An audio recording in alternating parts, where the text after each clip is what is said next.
What's up, you beautiful people? Welcome back to another episode of Unaligned and Unfiltered. Love scoliosis. Welcome back to another episode of Unaligned and Unfiltered. I'm your host, Jack, or the Twisted Wander, and happy July! I hope everyone had a beautiful Pride Month and a beautiful Scoliosis Awareness Month. I know that my June was filled with just speaking to everyone in the scoliosis community, learning from fellow people in the Pride community, and going to Pride. And it was just really beautiful to see the community come together and be a part of it. So I hope everyone had a beautiful June. Quick update before today's episode. I will be posting the 2 episodes that didn't get published during June that talk about Pride and history of Pride and a bit about my journey. So there will be 2 episodes dropping randomly this month. Haven't decided when, but those will be out. And then another update, because it's been a little hard to navigate my schedule and things. And it's been really hard to balance lately. I know we missed a Scoliosis Sunday just this week because of the balance of it all. So I'm going to switch up the dropping of the episodes for the remainder of season 2, just so you're not looking forward for an episode and then you see oh, Jack's having text problems, oh, Jack fell behind. I want to give myself more time to get things good for us, so that way you're not where's this episode? So moving forward until the end of season 2, we're going to do Scoliosis Sunday every Sunday, and we're going to do Twisted Thursdays every other Thursday. Just giving me more time to edit, fix things that may come up, and deal with my schedule, because it has gotten just more chaotic, if you will. So that is just my updates for you beautiful people. And I just appreciate your patience and your support, and thank you so much for being here. So, it's July. Happy July. July is Disability Pride Awareness Month. And I, for one, am super excited to talk about disability awareness. So that is today's episode. We are going to talk about disability pride. We're going to talk about the ADA and when that came in. We're going to talk about the flag, and I'm just going to share my journey of being someone who identifies as dynamically disabled. So thanks for joining me today, and let's scoliosis. Okay, so the Americans with Disabilities Act was passed July 26, 1990, which means this only went in 36 years ago, because I was born in 91 and I'm 35. So what a young act, right? It hasn't been that long since disabled people were given this protection in society and given this law. And this law is what helps me as a kid with ADHD get an IEP. So I really just want to take the time out to talk about why this is so important. So it was passed July 26, 1990, and that is why we celebrate Disability Pride in July, just honoring when it was passed. And and I want to talk about why we need it and why it's so important that disabled peoples are protected, So why it's needed is because before this act, a lot of societies, a lot of societies pretty much let's just specifically speak about ours. For disabled people, a lot of people were met with being shunned, being discriminated against, whether that was because they had disability that needed extra support for what am I trying? Hold on. What I'm trying to say is that the ADA Act was needed for protection for disabled people. Because before this, it was very normalized to institutionalize disabled people because of their disability. Because we were I guess people don't want to look at us, or they consider us a burden on society, or that, that we're just something that needs to be fixed, and that we're not worthy of, basic human rights. And that is so false in every way that it could be false, because disabled people contribute so much to society and are absolutely amazing. And this law really helped a lot of people. And even though we are still fighting for so many rights, and there are lots of discrimination still against the disabled community, there's ableism still surrounding so much of society surrounding our disabled community. This law at least put into law that we deserved basic human rights, and that work and educations had to provide us with the tools to be successful. And it's so important. And I just have to pause, because while this was passed, we're still, the political climate that we're in right now with this administration, they're trying to bring us back here. They're trying to bring us back to a place where disabled people were shunned and institutionalized. And that's why we need to be loud this month. We need to stand in solidarity with our community. So we're not going anywhere, disabled people. And if you're listening to this and you're not disabled, I always just like to call out that one big thing that this community does say, and I really love it because they say it loud and proud, and it's so true, is that this community is a community that you can join at any given time, at any moment, and eventually will, just because we all are, we all are growing old, and growing old usually comes with its disabilities and age. So we need to, I hope, even if you're listening to this and you're not disabled, I hope you understand why it's so important to be involved in this community and speak up for this community and advocate for this community. So, that why we need disability pride is really because there's so many misconceptions about the disabled community, whether it is because and I think my biggest call out here is that most disabled people, I can't speak for everyone. I personally have never had to have like SSDA, like Social Security disability income and things like that. But these are all things that are covered under the ADA. And they're super important because a lot of the times, like that paycheck isn't even enough. Like a lot of disabled people become entrepreneurs, not because they're absolutely amazing at it, but because they have to, because that check isn't enough. And it's not fucking right that you have to go in every certain amount of time to prove that you're still disabled enough, to prove that you're not lying about your disability, because that itself is ableism. Like proving your disability, like what?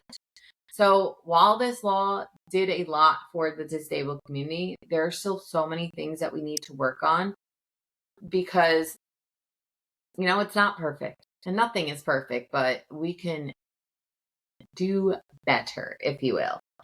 So that's my really big call out, is you can join this community at any given time.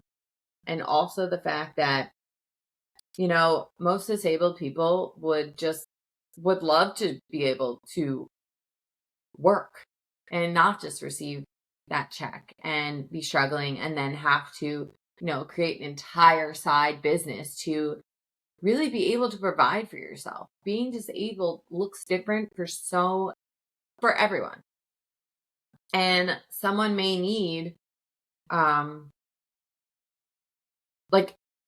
just trying to say, those checks are not enough. I think there's a lot of hostility around, disabled people receiving money. Or, someone like myself who has a spinal fusion, as I say it, scoliosis. Someone like me who has a spinal fusion, let's say my back really, really hurts, and I don't have handicap parking, so I would never park in handicap. Excuse me, that is an old bad term, and it just came out. This is what, see, calling out. That's internalized ableism, because I grew up when handicap, that term was acceptable, but it's not acceptable. We have replaced it with disabled. So I'm just going to call myself out there because I'm not perfect. I am someone who has been identifying as disabled for not even 2 years yet. And then I changed myself to identify as dynamically disabled. So it hasn't even been a full year. And there's lots and lots to learn. And I would have never known that that was internalized ableism if not for this beautiful community who, shares their journey. And a lot of us go through like a lot of similar journeys. All of our journeys are different, but they're also met with a lot of similarities. So just to call out there, the correct term is disabled. Disabled is not a bad word. It's a beautiful word. And yeah, it just means that you can't do everything an abled body person can do, right? But it doesn't mean we can't do it in different ways or whatever the case may be for each person holding their disability. But that is, yeah. So, yeah, disabled. But what I was saying is that I don't have that parking permit. So I'm not going to park there. But if I did, I would be rightfully able to. But I would probably be met with judgment, with stares, because a lot of people just judge what disability is or what they think disability should look like. Ableism. And there is no one way to be disabled. So personally for me, I have spinal fusion. I have a scar on my back, but if not all the time, people are going to see that from afar or if ever, if they notice it, right? But I'm in pain. And sometimes like that pain will just make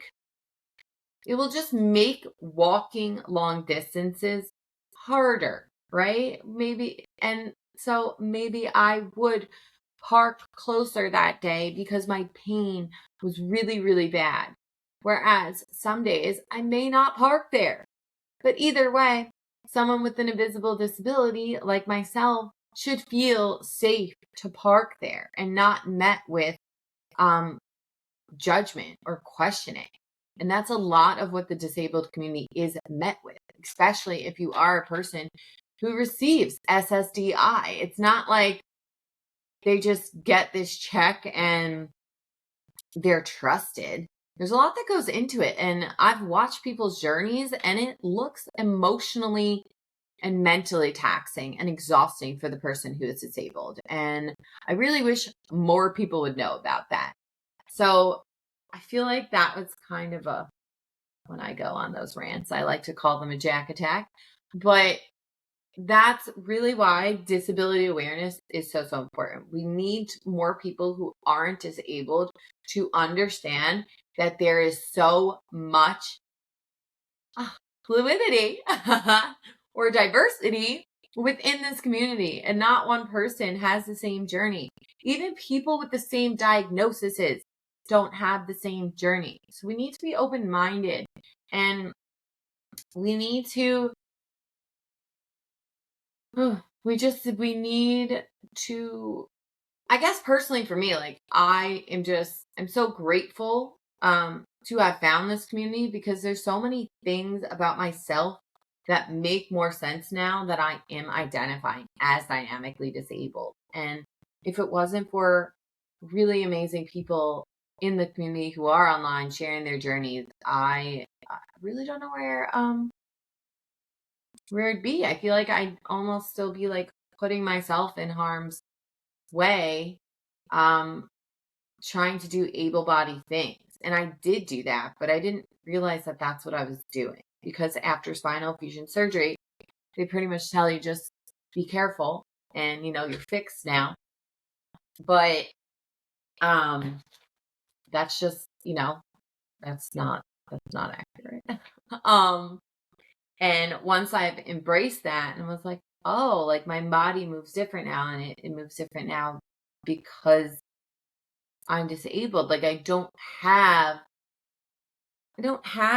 mean, I don't like this word because it really isn't. I feel like I use it when I feel like I can't come up with another word. So I'm just gonna use it, but y'all know I don't like it. But like a normal abled body, if you will. It's not everyone's walking around with scoliosis and a spinal fusion, right? Not everyone is walking around with that and experiences the chronic pain and the shifts of my ability of my body day to day. That is just, Russian roulette, as I've liked to call it in the past. But then like finding out, oh, dynamically disabled. It was so, so helpful. Vocabulary is so important when we're on this journey of like learning more and embracing ourselves. And I'm really grateful to the community and to the people who are sharing their journeys, who are just making it easier for the next person in line. Because like I said, we eventually all become disabled and we never know when that's going to be. So it's just so, so important to know that there's a community out there and that it's just a journey. It's a journey for us all. So yeah, why do we need, I'm just going to summarize it before I move on. Why do we need the ADA? Why do we need Disability Awareness Month? Ableism.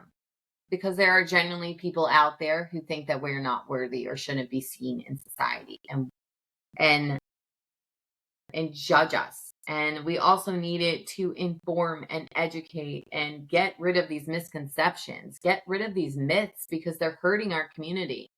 And so yeah, those are just a few reasons why we need the ADA and why we need Disability Pride Month. So moving on, I really want to share the flag history, because the Disability Pride flag is so beautiful.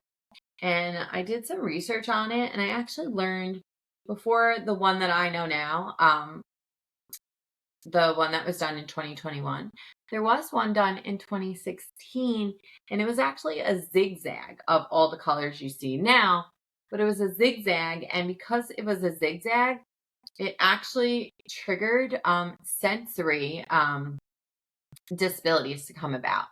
And that could be like a seizure, something like that. And it was actually triggering that for people of the community. So people of the community reached out, and then they all came together and redid the flag in 2021 to make it more accessible for the community. And I find that so, so beautiful. I just wanted to go over the colors with you all. So, and if I can, maybe I'll put the flags in this episode, because I think I know how to do that now. But don't quote me on that. If this airs and you don't see a flag, I'm sorry. So the red is for physical disabilities. So anyone presenting with a physical disability, and maybe that, however that looks like for someone. So red represents our beautiful people in the community with a physical disability. Gold or yellow represents neurodivergence and intellect, which I thought was really cool, because I grew up, I have ADHD and I just never knew. And then white is for invisible or undiagnosed disabilities. So I myself would fall under invisible with scoliosis. And then blue is for psychiatric or mental health disabilities, and that really beautiful. And then green is for sensory, so blind or deaf people in our community. And then charcoal gray. This one hit heavy when I learned about it, but it's for mourning and rage for the victims of violence, neglect, systemic abuse, and ableism. All the people we've lost in this community because of that. So everything I was just kind of talking about. So it is, whew, yeah, it's just heavy. And I just like to sit there for a moment, because I am newly in this community, and I think about the people who have come before me, and you know, ugh, I just yeah. So those are the colors of the disabled flag, and I really hope I'm able to get it up here because it is so beautiful. So I just think it's so freaking cool how the community came together. And I think it's just so important to understand for accessibility that it's such a broad term. And I think for myself, as someone who really only thought, just giving up on the strap, really someone who only thought that, I guess like I thought like, oh, accessibility, a ramp or an automatic door. But accessibility is so much as I am learning. It's captions, right? I'm learning even that there are certain captions and words and outlines that are the most accessible for people who may be blind. And that's just really amazing to know because that's how I can make my content more accessible, right? So as I'm just on this journey and learning more, it's just really cool to see how my own brain is like broadening and like learning things that I really wouldn't know if I didn't find this community or eventually understanding like, hey, hey, Jack, you're dynamically disabled. So it's just been really, I have a lot of gratitude for learning about this and um, just being on this journey because accessibility is so important. And it's important to know it comes in all different forms. Like it's not just a ramp. It's not just an automatic door. It's captionings and it's colors. It's texture. It's so much. And I'm just really grateful to be learning. So um yeah. So yeah, the flag was originally created in 2016 and then the community came together to in 2021 to revamp it. So it's pretty amazing, pretty cool story. So kind of moving more into what I was talking about, like with vocabulary, is that it's really helped my journey.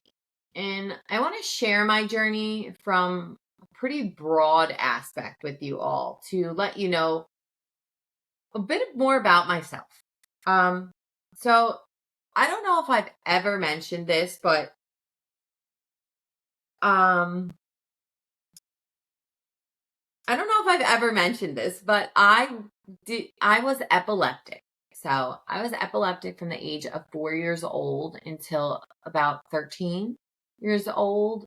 And I had my first grand mal seizure at the age of 4 years old. And it was,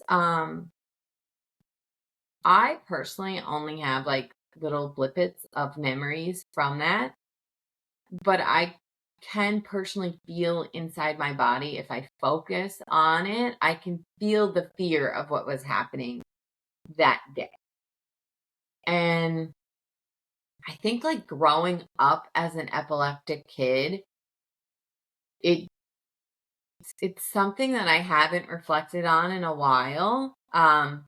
It's kind of something I'm newly progressing, processing in my life. So I just wanted to share it because epilepsy really does have a I'm very connected to it, and I just wanted to share like that journey. And then I also had also have ADHD, and I had an IEP plan growing up, and I was in resource room, and that's like everything I'm kind of processing in my therapy journey. Journaling, and just as I just started this podcast, I've kind of realized like, oh shit, there's lots of process. Uh, thanks.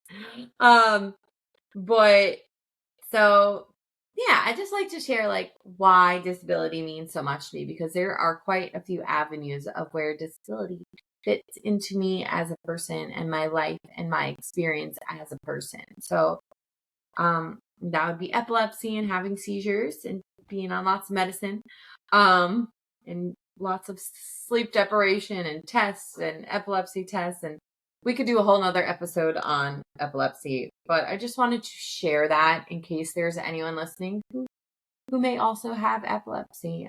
I just wanted to share a bit more about myself. I also, of course, as I've shared, have ADHD, and that for me has always been a disability. I know a lot of people talk about how once you learn how your beautiful neurodivergent brain works, it can turn into a superpower.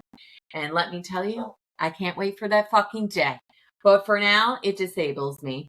It's quite honestly part of the reasons why that sometimes we have delayed podcasts. I'm unmedicated and I'm in therapy, and I'm trying to learn my journey. And as much as I think I would like to explore medicine, anti-stimulants, I'm really nervous. It's something that, yeah, I'm just very nervous to try it. So actually, if anyone's listening and you have ADHD and you're on non-stimulant medicines or even not non-stimulants, like, I would love to hear about your journey and how it's been for you. And yeah, please let me know. twistedwanderer418@gmail.com. Um, I know, like, you're not a professional medical person. I will take your advice with a grain of salt. I just would love to hear from someone with lived-in experience on the ADHD medication journey, because it's making me nervous because of how many pills I took when I was growing up. So, and I've always hated taking medicine. That was a big fear going to surgery. First one. But I'm digressing. So, yes, epilepsy, ADHD, and scoliosis are my three. And I just think it's a beautiful thing that this community was here this whole time. And I just wish I knew about it growing up. Kind of like pride, right? You just wish you knew things. Because why are we not even teaching? Well, I know why, but whatever. It's just so important. And I just wish history was taught correctly. So those are my three things that make me a disabled person, a person who identifies as dynamically disabled. And like I said, I really wouldn't know that term unless I did start sharing my journey with scoliosis. And I'm so grateful that these communities kind of like intersect, because there's so many communities that intersect. And that's why advocacy and sharing our stories is so important. And to kind of give you a glimpse of what I mean about like pretending you don't have a spinal fusion, I want to share about my journey with like pushing past the point of your body. And maybe that's why I have new pains. Who the fuck knows? I feel like I'm never going to know that. I'm on this journey. Okay, I'm in my first Scully program. We're on day 3 of workouts. But what I want to talk about, it's going to be a little emotional, a little vulnerable. So personally for me, before sharing my journey, and I'm sorry if you can hear Zero, he is reactive and we love him, but he needs training. So if you can hear him barking, he just barks at everything he sees and it makes him happy. So if you hear him, just know he's on his bed with his tomato toy, staring out the window, barking at puppies. The reason I want to share this journey is because I think it will help shed a light on what I mean when we don't honor our body and maybe cause more pain down the line, right? So before I started sharing my journey, I was in the medical field. Not medical, I guess, like, I was a patient transporter at the height of the pandemic in 2020.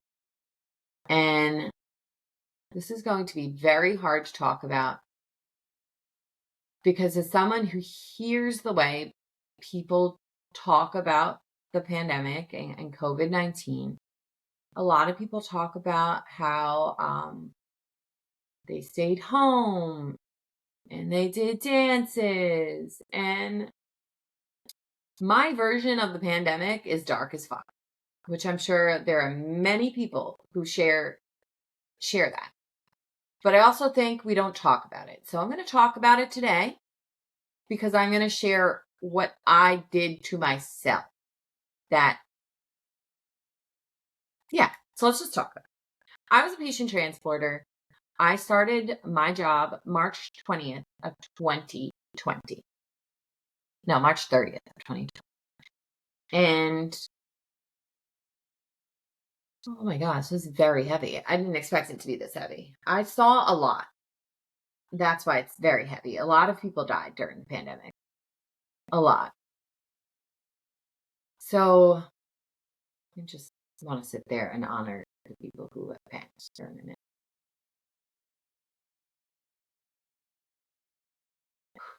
Okay. And while I was a patient transporter, there's a lot of pulling over patients, bringing patients to the morgue, equipment that needs to be picked up and dropped off, beds that need to be moved, short staff. And it is because of the short staffed that many times I found myself needing accommodations for what I was going to do, whether that was pulling over a patient, pushing a bed. You know, there are a lot of times where I put my back in harm's way. And because before the pandemic, I was a bartender, I was a hairstylist, I was all in person, like hairstyling still not the best career for someone with scoliosis, but like you're able to make that day as your own as a hairstylist. As a bartender, no accessibility there, like either like accommodation for doing things in previous careers. No, currently too. It's just a very hard one to have. But anyway, I'm digressing. What I'm trying to say about the pandemic and not honoring my body and putting myself in harm's way is like, there was a lot of heavy shit. Okay. And I am strong. I am proud of feeling strong. But there were times where I felt like my lumbar spine almost could trigger warning for anyone who has a spinal fusion. I felt like it could just pull apart, like they weren't even connected. And it was so scary. And there was no time to talk about that or to get accessibility for that because I needed to work. Like my husband, fiance at the time. Boy, what were we, babe? 2020. Oh my gosh, whatever. Oh, fiance. My fiance at the time lost his job. He was bartending. Then like everything started to shut down. So thankfully I found a job as a patient transporter in the hospital, but I didn't say anything about my spinal fusion. I did, but it wasn't like people don't register it. People don't know what you don't tell them.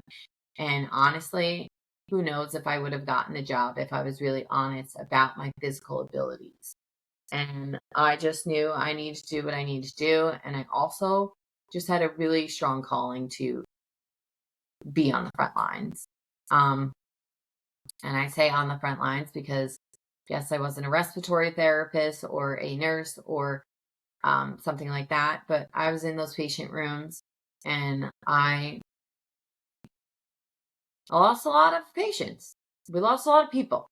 And it was heartbreaking. This is the first time I've really spoken about it out loud. And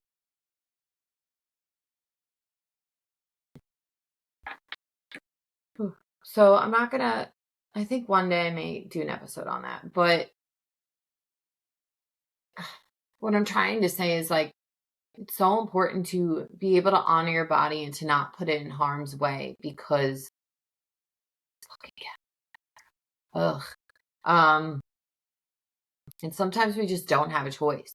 So sometimes we're looking completely able bodied and we're in so much fucking pain. And that was a lot of my experience during COVID-19 and during being a patient transporter. It probably didn't help that I didn't have scoliosis exercises and all that stuff that I'm learning now, right? But it was a heavy, heavy, grueling job on a fused spine. And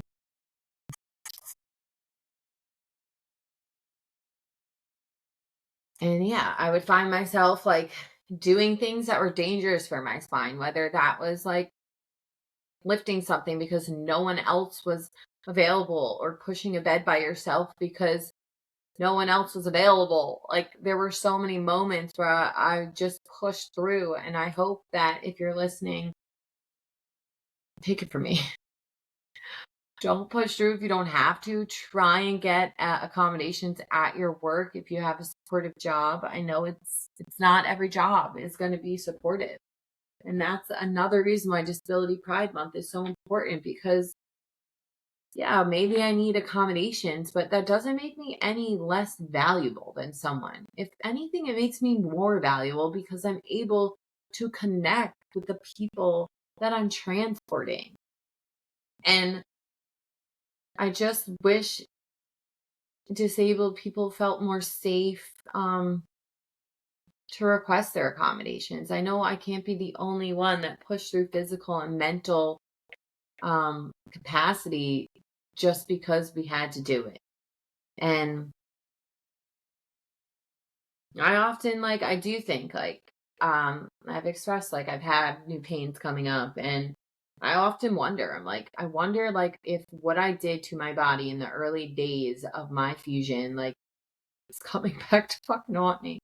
But nonetheless, I'm taking charge and I'm going to do my Scully exercises and be in this program. But it just makes me really sad because I wish I'd been a better advocate for my spine. But I'm also proud to have been able to be there for my patients. So that is what I mean about, oh, and then even sharing with you when I was the EMT, I loved being an EMT, but the actual trust that you have to put into someone to lift the equipment and the stretcher at the same time as you so things don't go sideways was a lot. And there were a lot of times where I opened stretchers and they literally dropped me in training class because I volunteered to lay on the stretcher. Why would I do that? Things happen. We're learning. You're in school. That's valid. But I just mean even as an EMT, it just became okay, I have this passion, but I feel like I'm putting my body at risk. And that's kind of what patient transporting felt sometimes too. I'm putting my body at risk. And I just couldn't do it anymore.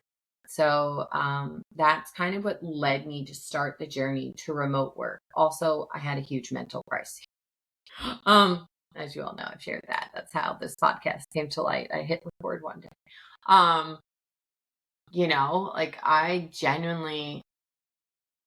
was so burnt out from just feeling like, what the fuck am I gonna do? like, so yeah, it's a lot goes into our disabilities. A lot goes behind the image of a person. We are all walking around with stories and lived in experiences. And if we just walked around more curious and with an open mind, it would be so helpful for the disabled community because we don't need to be met with with doubt of like, oh, are you really disabled? On top of everything we're already dealing with, on top of the pain, on top of the grief, on top of the God, the fucking shame that comes with it that's not even fucking ours to carry, but fuck, it's so hard to rip out. Like, it's so hard to rip shame out of myself. And I'm just excited to continue having these conversations this month. This is, yes, if you guessed it, this is the topic for Twisted Thursdays this month. Figured it's just so important to lift up those around me and to talk more about my experience because it helps me process, and I'm hoping that it helps someone else. That is the whole reason for the season.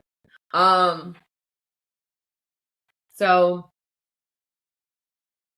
yeah, it's been a fucking journey to really understand what it means to honor yourself, advocate for yourself, understand the lived in experiences that have happened to you, understanding that as soon as you're ready to embrace who you fully are, your lived experiences, and you find highlight and when you find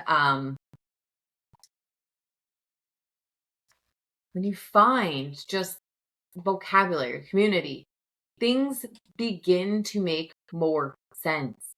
The way I'm moving through the world is beginning to make more sense. I'm able to honor myself more, understand things more, and it wouldn't have been clear.